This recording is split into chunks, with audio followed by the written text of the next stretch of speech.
ভারী বৃষ্টি ও ওজনের পানিতে প্লাবিত ৮ জেলা, বিপাকে লক্ষাধিক মানুষ। পরিস্থিতি মোকাবেলায় বৈঠকে অন্তর্বর্তী সরকারের উপদেষ্টারা। কমতে পারে বৃষ্টি, ২৪ ঘণ্টায় বন্যা পরিস্থিতির উন্নতি হতে পারে বলছে বন্যা পূর্বাভাস ও সতর্কীকরণ কেন্দ্র। ১১টি অঞ্চলে ঝড়ের আভাস। এবং গণতন্ত্র মানবাধিকার প্রতিষ্ঠায় পাশে থাকবে জাতিসংঘ, জানালেন প্রতিনিধি দলের প্রধান। তদন্ত করবে গণ অভ্যুত্থানে সংঘটিত হত্যা ও নৃশংসতার ঘটনা।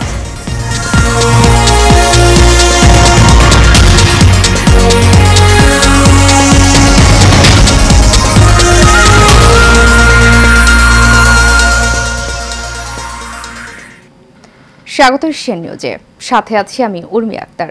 এতক্ষণ শুনছিলেন বিআরবিকে বলেন রাসিস লিমিটেড সংবাদ শিরোনাম। এবারে চলে যাব পুরো খবরে।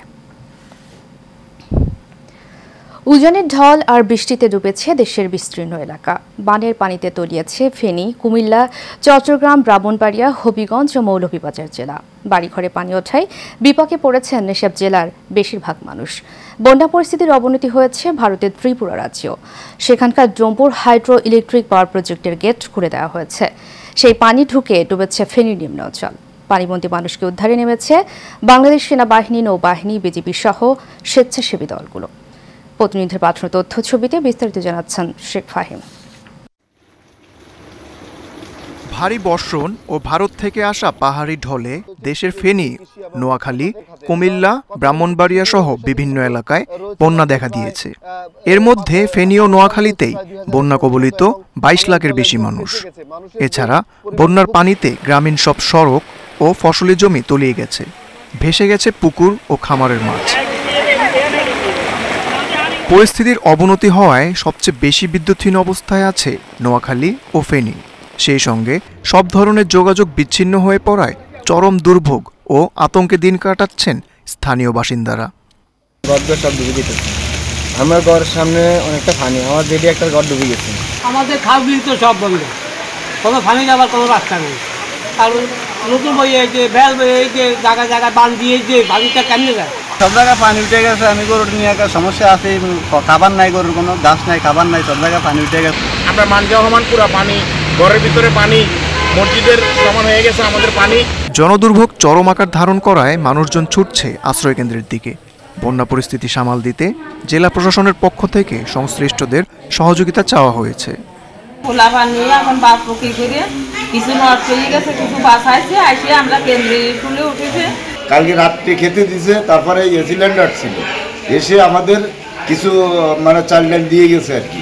৩০টার মতো ফ্যামিলি আসছে আমাদের এখানে, আমরা তাদেরকে থাকার জন্য জায়গা দিয়েছি। এখন অনেকে আসতেছে, তাদের আমরা সর্বোচ্চ সহযোগিতা করার চেষ্টা করছি।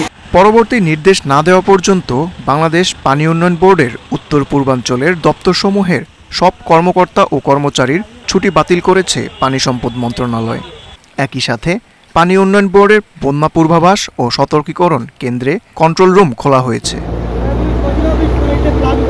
Sheikh Fahim, Asian television. দর্শক, বন্যার আরও খবর জানাতে নোয়াখালী থেকে সরাসরি যোগ দিচ্ছেন আমাদের সহকর্মী মাহবুব আলম। জি মাহবুব আলম, আমাকে শুনতে পাচ্ছেন? যে বন্যার সর্বশেষ কি খবর রয়েছে আপনার কাছে, আমাদেরকে জানাবেন। জি উর্মি, আমি আপনাকে জানিয়ে রাখি, টানা ৭ দিনের বৃষ্টিতে নোয়াখালীর বন্যা পরিস্থিতি ভয়াবহ আকার ধারণ করেছে এবং পানিবন্দী হয়ে পড়েছে ২০ লক্ষাধিক মানুষ, যারা শুকনো খাবারের জন্য অন্যের সহযোগিতার আশ্বাসে বসে আছে। অনেকে আশ্রয় কেন্দ্রে চলে এসেছে। জেলা প্রশাসকের দেওয়া তথ্য অনুযায়ী ৩৬,০০০ লোক ইতিমধ্যে কিন্তু তারা বিভিন্ন আশ্রয় কেন্দ্রে আশ্রয় নিয়েছে এবং জেলা প্রশাসক অফিস থেকে আমাদেরকে যেটি জানিয়ে দেওয়া হয়েছে, ৩৮৮টি আশ্রয় কেন্দ্র এবং ৮৮টি মেডিকেল টিম কিন্তু জেলা প্রশাসকের কার্যালয় থেকে নিযুক্ত করা হয়েছে। এছাড়া ১৫ লক্ষাধিক নগদ টাকা এবং ৮০০ মেট্রিক টন চালের ব্যবস্থা করা হয়েছে। এবং পানি উন্নয়ন বোর্ড থেকে আমাদেরকে যেটা জানিয়েছে সেটি হচ্ছে যে আপনার যে খালগুলো আছে, যে খালগুলোর কারণে এই পানি নিষ্কাশনে সমস্যা সৃষ্টি হয়েছে, সেই খালগুলোর অবৈধ যে বাঁধ আছে সেই বাঁধগুলো কিন্তু তারা কাটার জন্য তারা বিভিন্ন জায়গায় যাচ্ছে এবং সেগুলো কর্তনের চেষ্টা করছে। আমি আপনাকে আরেকটা বিষয় জানিয়ে রাখি, যারা জেলা প্রশাসকের অফিস থেকে কিন্তু যারা স্বেচ্ছাসেবী আছে তাদেরকে মাঠে কাজ করার জন্য বলা হয়েছিল এবং বিভিন্ন স্বেচ্ছাসেবী সংগঠনগুলো তাদের তৎপরতা অব্যাহত রেখেছে। আমি সকাল থেকে নোয়াখালীর বিভিন্ন জায়গায় দেখেছি বেশ কিছু স্বেচ্ছাসেবী সংগঠনের সদস্যরা তারা সাধারণ মানুষকে উদ্ধার করছে এবং তাদেরকে শুকনো খাবার দিচ্ছে। আমি আরেকটা বিষয় আপনাকে জানিয়ে রাখি, সেটি হচ্ছে এই সুযোগে কিছু অসাধু ব্যবসায়ীরা কিন্তু দ্রব্যমূল্যে বৃদ্ধি করেছে। এর মধ্যে যেমন নিত্য প্রয়োজনীয় জিনিস আছে, শুকনো খাবার আছে, মোমবাতি আছে, গ্যাস আছে, যেগুলো মূল্য বাড়িয়ে তারা লাভবান হচ্ছে, লাভ করার চেষ্টা করছে। এই বিষয়ে কিন্তু আমি অনেকের সঙ্গে কথা বলেছি, তারা কিন্তু প্রশাসনের নজরদারি আশা করছে। আর আমি এই মুহূর্তে উর্মি আপনাকে একটি স্বেচ্ছাসেবী সংগঠনের কিছু সদস্য আমার সামনে আছে, তাদের সঙ্গে একটু জানতে চাবো তাদের এলাকার সার্বিক পরিস্থিতিটা কেমন। আপনারা আপনাদের এলাকার কি পরিস্থিতি দেখেছেন এবং কি ধরনের ব্যবস্থা নিয়েছেন একটু। টানা বৃষ্টিতে আমাদের এলাকায় জলাবদ্ধতা সৃষ্টি হয়েছে এবং কি বন্যা পরিস্থিতি খুব খারাপের দিকে। তাই আমরা সকাল থেকে প্রায় 100 জন পরিবারকে শুকনো খাবার বিতরণ করেছি এবং 150 জন মানুষের মতো আমরা আশ্রয় কেন্দ্রে উদ্ধার করে আনতে পারছি এবং আরো 200 জন মানুষের মতো আমরা 200 জন মানুষকে আশ্রয় কেন্দ্রে আনার জন্য ওই পরিকল্পনা করতেছি এবং আরো 500 জন মানুষের জন্য আমরা শুকনো খাবারের ব্যবস্থা করতেছি। জি উর্মি, এই শুনছিলেন যে স্বেচ্ছাসেবী সংগঠনগুলো তৎপর রয়েছে তারা এখনো। তো নোয়াখালীর সার্বিক পরিস্থিতি এই ছিল সর্বশেষ আমার কাছে। উর্মি। জি মাহবুব, ধন্যবাদ আপনাকে। দর্শক, নোয়াখালীর বন্যার খবর নিয়ে আমাদের সাথে যুক্ত ছিলেন আমাদের সহকর্মী মাহবুব আলম। চলে যাচ্ছে পরবর্তী প্রসঙ্গে। দেশের বন্যা পরিস্থিতি মোকাবেলা সহ বেশ কিছু সিদ্ধান্ত নিতে বৈঠক করেছেন অন্তর্বর্তী সরকারের উপদেষ্টারা। রাষ্ট্রীয় অতিথি ভবন যমুনায় প্রধান উপদেষ্টা ডক্টর মোহাম্মদ ইউনূসের সভাপতিত্বে উপদেষ্টা পরিষদের বৈঠক অনুষ্ঠিত হয়। বৈঠকে দেশের বন্যা পরিস্থিতি নিয়ে আলোচনা করেন উপদেষ্টারা। বন্যা কবলিত এলাকায় উদ্ধার কার্যক্রম, ত্রাণ বিতরণ সহ অগ্রাধিকার করণীয় নিয়ে আলোচনা হয় এবং দ্রুত বাস্তবায়নের লক্ষ্যে বিভিন্ন সিদ্ধান্ত গ্রহণ করা হয়। এছাড়া পদোন্নতি বঞ্চিত বিভিন্ন দফতরের কর্মকর্তা কর্মচারীদের আন্দোলন সহ বেশ কিছু বিষয়ে বৈঠক আলোচনা হয়েছে বলে জানা গেছে। এদিকে বন্যা কবলিত এলাকায় ফেনী নোয়াখালীর উদ্দেশ্যে 250 উদ্ধারকারী নৌকা পাঠানোর বন্দোবস্ত করেছে বৈষম্য বিরোধী ছাত্র আন্দোলন। ইতিমধ্যে 50-এর বেশি উদ্ধার কর্মী নৌকা রওনা দিয়েছে এবং সারাদিনে আরও 200 নৌকা যাওয়ার কথা রয়েছে।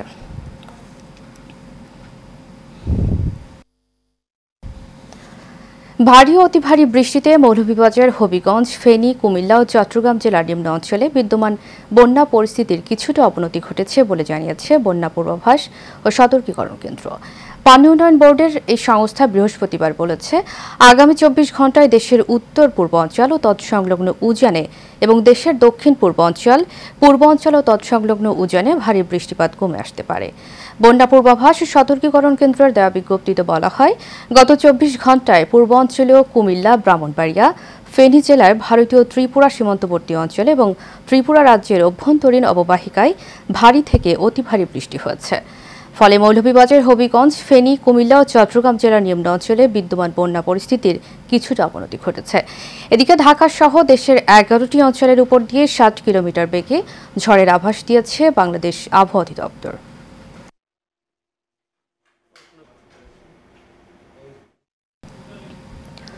ঐতিহাসিক মুহূর্তে বাংলাদেশে গণতন্ত্র, মানবাধিকার প্রতিষ্ঠায় পাশে থাকবে জাতিসংঘ। পাশাপাশি অন্তর্বর্তী সরকারকে সহযোগিতা করার আরও কথা জানান জাতিসংঘের প্রতিনিধি দলের প্রধান।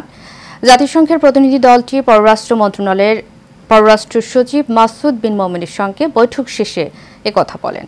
জাতিসংঘের প্রতিনিধি দলের প্রধান রোরি মোঙ্গাফেন এ সময় বাংলাদেশি তরুণদের সাহস, মানবাধিকার, গণতন্ত্রের প্রতি শ্রদ্ধার প্রশংসা করেন। সংশ্লিষ্টরা জানান, বিশেষজ্ঞ এই দলটির প্রতিনিধিরা আলোচনা করবেন অন্তর্বর্তী সরকারের সঙ্গে। তারাই মাঠ পর্যায়ে তদন্তকারীদের জন্য কর্মপরিকল্পনা ঠিক করবেন। 28 আগস্ট পর্যন্ত বিভিন্ন পর্যায়ে বৈঠক করবে জাতিসংঘের ফ্যাক্ট ফাইন্ডিং মিশন। দলটির বাংলাদেশে প্রায় 1 সপ্তাহ ধরে সফর করার কথা রয়েছে। কয়েকজন উপদেষ্টা ও মানবাধিকার কর্মীদের সঙ্গে বৈঠক করবে দলটি।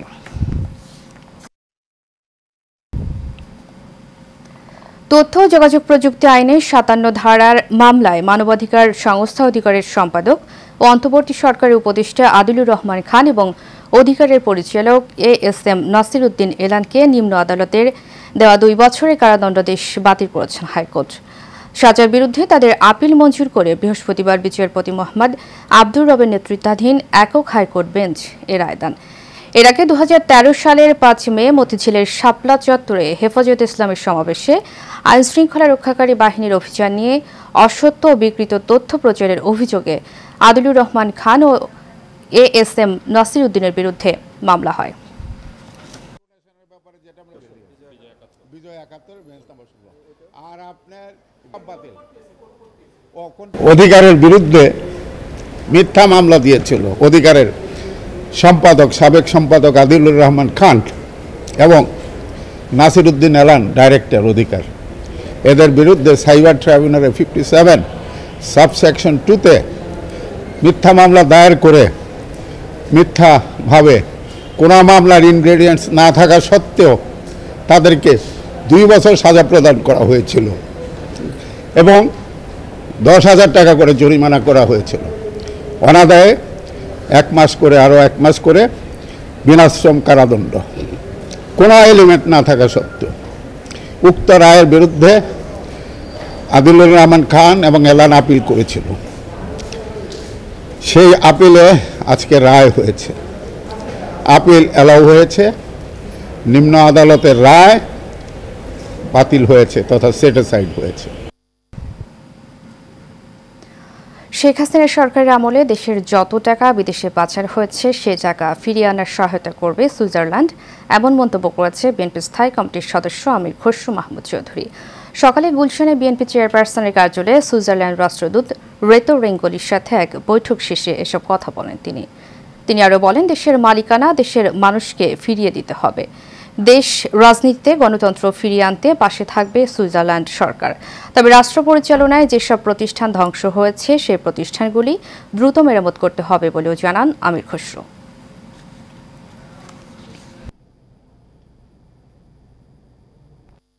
সুইস গভর্নমেন্ট কিন্তু আগেও তাদের তারা কিন্তু আগে ইচ্ছা প্রকাশ করেছিল সহযোগিতা করার জন্য, কিন্তু যারা টাকা পাচার করেছে তারা তো সেই ইচ্ছার প্রতিফলন ঘটানোর কোনো সুযোগ নেই, কারণ তারাই টাকা পাচার করেছে, তো তারা ওই টাকা ফিরিয়ে আনার জন্য কাজ করবে না।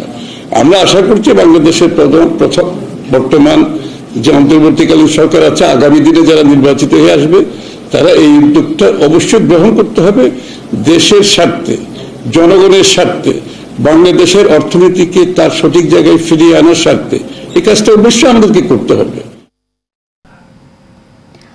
আপিল বিভাগের 2 বিচারপতির বিরুদ্ধে সংবাদ সম্মেলন ও মিছিল সমাবেশ করার ঘটনায় বিএনপির 7 শীর্ষ আইনজীবী নেতার বিরুদ্ধে আদালত অবমাননার আবেদনের পরবর্তী শুনানি আগামী 25 আগস্ট দিন ধার্য করেছেন আপিল বিভাগ।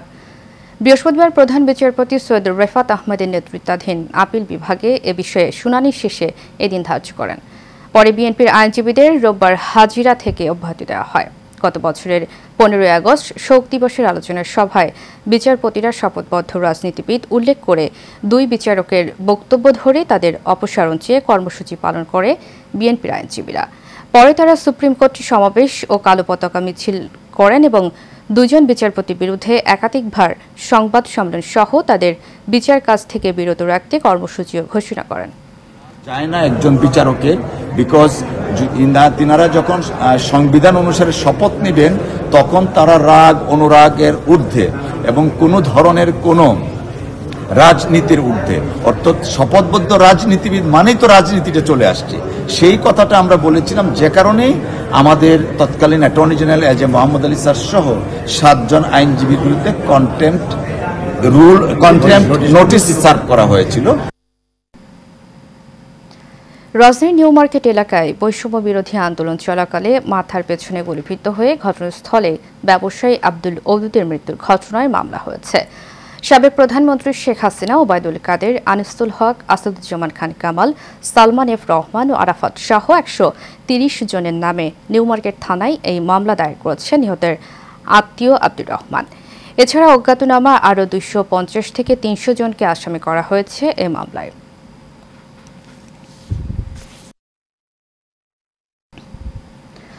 নরসিংদীতে বৈষম্য বিরোধী আন্দোলনে আজিজুল নামে এক ডাব বিক্রেতাকে গুলি করে হত্যার ঘটনায় সাবেক প্রধানমন্ত্রী শেখ হাসিনার সাবেক সেতুমন্ত্রী ওবায়দুল কাদের, সাবেক স্বরাষ্ট্রমন্ত্রী আসাদুজ্জামান খান কামাল সহ 81 জনের নাম উল্লেখ করে আদালতে মামলা দায়ের করা হয়েছে। সকালে নরসিংদীর অতিরিক্ত চিফ জুডিশিয়াল ম্যাজিস্ট্রেট নাহিদ নিয়াজের আদালতে মামলাটি দায়ের করেন নিহত আজিজুলের বাবা নরসিংদীর দড়িপাড়া এলাকার আলমাস মিয়া। মামলায় সাবেক পুলিশের আইজিপি আবদুল্লাহ আল মামুন, নরসিংদীর সাবেক সংসদ সদস্য মোহাম্মদ নজরুল ইসলাম, অজ্ঞাতনামা আরও 400 থেকে 500 জনকে আসামি করা হয়েছে।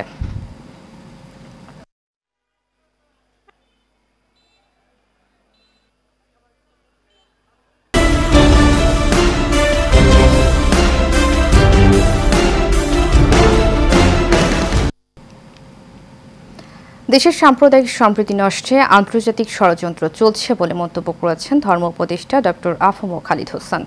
বুধবার চট্টগ্রাম মেডিকেল কলেজ হাসপাতালে বৈষম্য বিরোধী ছাত্র আন্দোলনে আহতদের দেখতে গিয়ে সাংবাদিকদের এক প্রশ্নের জবাবে তিনি কথা বলেন। এ সময় তিনি আরও বলেন, এদেশে সকল ধর্মের মানুষের অধিকার সমান। একটি মহল গুজব ছড়িয়ে দেশকে অস্থিতিশীল করতে তৎপরতা চালাচ্ছে, কিন্তু সাম্প্রদায়িক সম্প্রীতি নষ্ট হয় এমন কোনো প্রয়াসকে অন্তর্বর্তীকালীন সরকার সুযোগ দেবে না। আওয়ামী লীগ সরকারের আমলে ওলামাদের বিরুদ্ধে দায়ের করা মিথ্যা মামলাগুলো স্বরাষ্ট্র মন্ত্রণালয় তদন্ত করে ব্যবস্থা নেবে বলেও জানান তিনি। এ সময় ধর্ম উপদেষ্টার সাথে বৈষম্য বিরোধী ছাত্র আন্দোলনের অন্যতম সমন্বয়ক সার্জিস আলম ও হাসনাত আব্দুল্লাহ উপস্থিত ছিলেন। তারাও সাংবাদিকদের সাথে কথা বলেন। একটি মাত্র কথা বলার সাহস করেনি। তারা যদি তাদের জায়গা থেকে এই ব্লকেটগুলো বিভিন্ন জায়গায় করে, তার মানে তারা রাষ্ট্রের স্থিতিশীল অবস্থা হওয়ার জন্য যে ফ্লোটি দরকার এই ফ্লোতে বাধা দিচ্ছে এবং তাদের অবশ্যই ভিন্ন কোনো উদ্দেশ্য রয়েছে। সিন্ডিকেট বা মাফিয়া তন্ত্র তৈরি করে বাজার ব্যবস্থাপনার মধ্যে কোনো ধরনের অসন্তুষ্টি তৈরি করেন, তাহলে ছাত্র নাগরিক যেভাবে শেখ হাসিনাকে যেভাবে গদি থেকে নামিয়েছিল, ঠিক একইভাবে এই যে সিন্ডিকেটগুলোর বা মাফিয়াতান্ত্রিক যে সিন্ডিকেটগুলো রয়েছে সেই সিন্ডিকেটগুলো সমূলে উৎপাটন করবে। আর আহত তাদের একেবারে সম্পূর্ণ সুস্থ না হওয়া পর্যন্ত তাদের চিকিৎসার ব্যয়ভার বাংলাদেশ সরকার বহন করবে। এবং যদি বিশেষজ্ঞরা মতামত দেন, আমরা অসুস্থ যে কোনো পেশেন্টকে বিদেশে পাঠাতেও আমরা সম্মত আছি। গত 5 আগস্ট ছাত্র জনতার আন্দোলনে দুষ্কৃতিকারী কর্তৃক কুষ্টিয়া মডেল থানায় লুট হওয়া আগ্নেয়াস্ত্র ও গোলাবারুদ উদ্ধার করেছে সেনাবাহিনী। দুপুরে কুষ্টিয়া পুলিশ লাইন্সে উপলক্ষে প্রেস ব্রিফিং করে সেনাবাহিনী ও পুলিশ প্রশাসন। প্রেস ব্রিফিংয়ে প্রায় 37টি বিভিন্ন ধরনের আগ্নেয়াস্ত্র, হাজার খানেক গোলাবারুদ উদ্ধারের তথ্য দেওয়া হয়। জনগণের স্বতঃস্ফূর্ত সহযোগিতায় খুব দ্রুত সময়ের মধ্যে এ সকল অস্ত্র ও গোলাবারুদ উদ্ধার করা সম্ভব হয় বলেও জানানো হয় ব্রিফিংয়ে। সেনাবাহিনীর পক্ষে ক্যাপ্টেন লাম ইয়ানুল এবং পুলিশের পক্ষে কুষ্টিয়ার অতিরিক্ত police super Tarek Zubayer briefing অংশ নেন।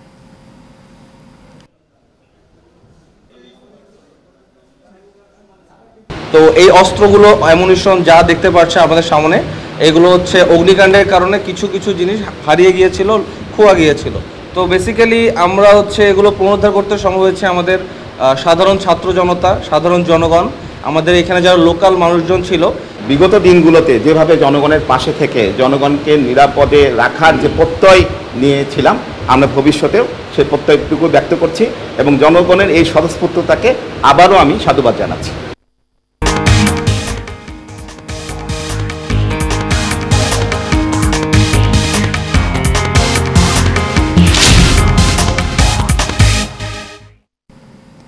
এবারে আন্তর্জাতিক প্রসঙ্গ। উত্তর পূর্ব ভারতের ত্রিপুরা রাজ্যে ভয়াবহ বন্যায় বুধবার 10 জনের মৃত্যু হয়েছে। সেখানকার 8 জেলার আশ্রয় কেন্দ্রে গেছেন 34,000-এর বেশি মানুষ।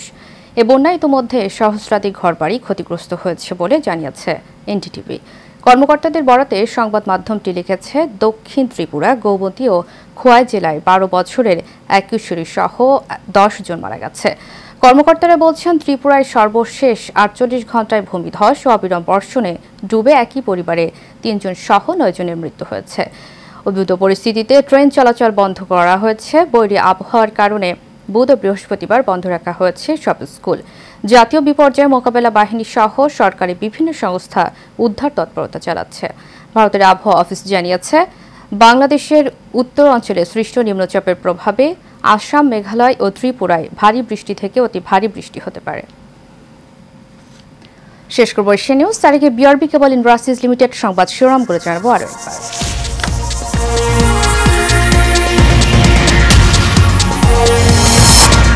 ভারী বৃষ্টি ও উজানের পানিতে প্লাবিত 8 জেলা, বিপাকে লক্ষাধিক মানুষ। পরিস্থিতি মোকাবেলায় বৈঠকে অন্তর্বর্তী সরকারের উপদেষ্টারা। কমতে পারে বৃষ্টি, 24 ঘণ্টায় বন্যা পরিস্থিতির উন্নতি হতে পারে বলছে বন্যা পূর্বাভাস ও সতর্কীকরণ কেন্দ্র। 11টি অঞ্চলে ঝড়ের আভাস। এবং গণতন্ত্র মানবাধিকার প্রতিষ্ঠায় পাশে থাকবে জাতিসংঘ, জানালেন প্রতিনিধি দলের প্রধান। তদন্ত করবে গণ অভ্যুত্থানে সংঘটিত হত্যা নৃশংসতার ঘটনা। এশিয়া নিউজ এ পর্যন্তই। পরবর্তী সংবাদ দেখার আমন্ত্রণ জানিয়ে শেষ করছি। ধন্যবাদ সবাই।